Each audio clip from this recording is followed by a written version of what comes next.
Hello, everyone. This is Professor Baig. Today, we are going to cover the topic of inflammation and infection. These are two key concepts in pathophysiology. Understanding how the body responds to injury and infection is foundational because this shows up in almost every condition you will see in practice. These are the learning objectives, and to make sure that cover these learning objectives, please complete the readings assigned in the module, and you can use your study guide to take notes as you listen to this lecture. What is inflammation? Inflammation is a non-specific protective response to tissue injury. It doesn't matter what caused the injury, whether it's infection, trauma, chemicals, or the body just responds in a similar way through inflammation. The goal is to eliminate the harmful agent, remove the damaged tissue, and start the healing process. This is part of the body's innate or second line of defense. What triggers this inflammation? As I mentioned in the last slide, it could be physical injury, chemical exposure, ischemia, infection, like for example, bacteria, viruses, fungi, allergic reactions, like for example, when a person has a peanut allergy and they eat, something with peanuts in it, that is the body's reaction to the allergen. Extreme temperatures, heat and cold, foreign bodies, splinters, for example. Then you have immune reactions. Essentially, anything that can damage the tissue can start this process of inflammation. Once injury happens, the body releases chemical mediators like histamine. These cause the blood vessels to dilate, increasing blood flow to the area. That's why we see the redness and the warmth.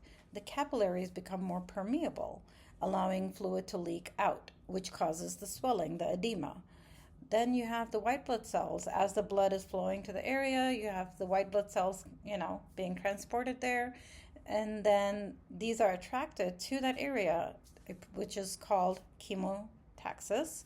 And they begin phagocytosis, meaning they engulf and destroy bacteria and the debris. Because remember, this is your body's reaction to anything that triggers tissue damage. Once injury happens, the body vessel releases these chemical mediators. Like, for example, these are the different chemical mediators. You have histamine, kinins, prostaglandins, and cytokines.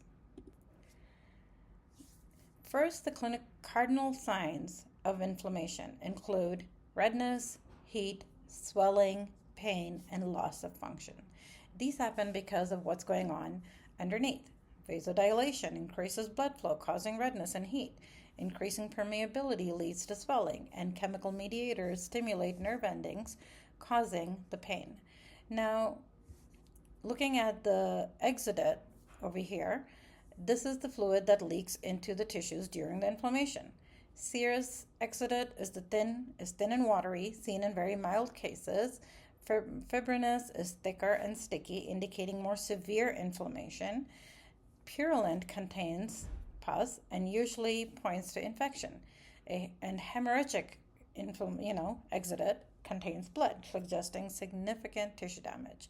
So both the signs and the type of exudate give us important clues about what's really happening in the body and how severe the inflammation is.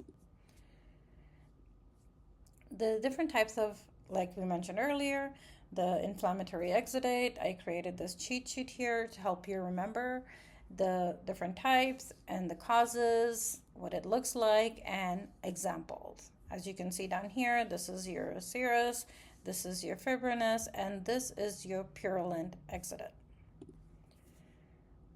Effects of inflammation. You can have local effects and you can have systemic effects. So the cardinal signs, these are the classic signs of inflammation. They're basically, as we mentioned earlier, redness, heat, swelling, pain, sometimes loss of function. Each of these can be directly examined by what's happening in the blood vessels and tissues. Systemic effects, if inflammation becomes widespread, we start to see systemic symptoms like fever, fatigue, malaise.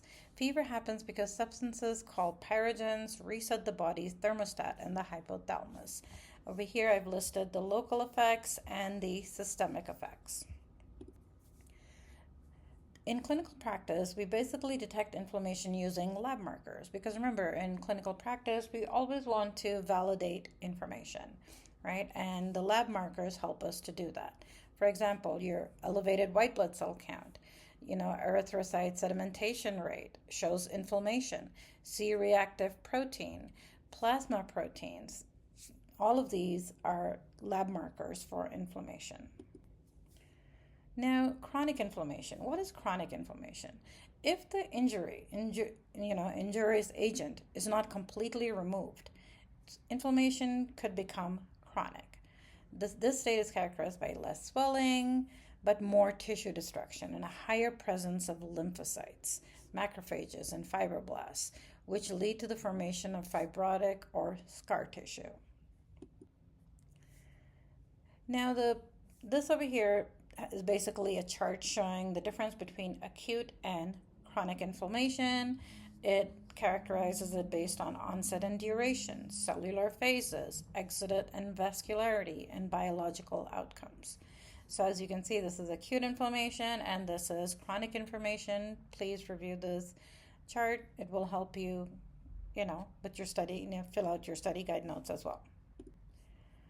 What are the complications of infection? Potential issues that can arise from inflammation and subsequent scarring include basically infection, of course, then skeletal muscle spasms, loss of functions, and development of contractures or adhesions that can distort or twist tissue. This over here is the list, basically, of everything that can happen from inflammation. This over here is basically a diagram showing the complications of fibrosis because remember we said in chronic inflammation you can have a lot of fibrosis, or growth of fibrotic tissue. So basically you can have contractures which, in the side of the chronic inflammation, it restricts joint movement. You can have adhesions. These are bands of scar tissue joining normally separated surfaces. Then you have hypertrophic tissue, overgrowth of collagen deposits. Then you have ulceration, dense scar tissue. All of these are the different complications of fibrosis. How do we treat inflammation? Basically with medications. You have NSAIDs, for example, ibuprofen. They decrease the prostaglandins, which leads to decreased pain and inflammation. Aspirin is another anti-inflammatory, antipyretic, corticosteroids. These strong anti-inflammatory, but they can delay healing and increase the infection risk because they decrease immunity. Then you have the non-pharmacological treatment of infection, which is basically first aid, right? Rest, elevation, ice, compression, the RICE method. So this concludes our lesson on inflammation. Please fill out your study guide and look at the key points that I provided in the module as well and complete your readings.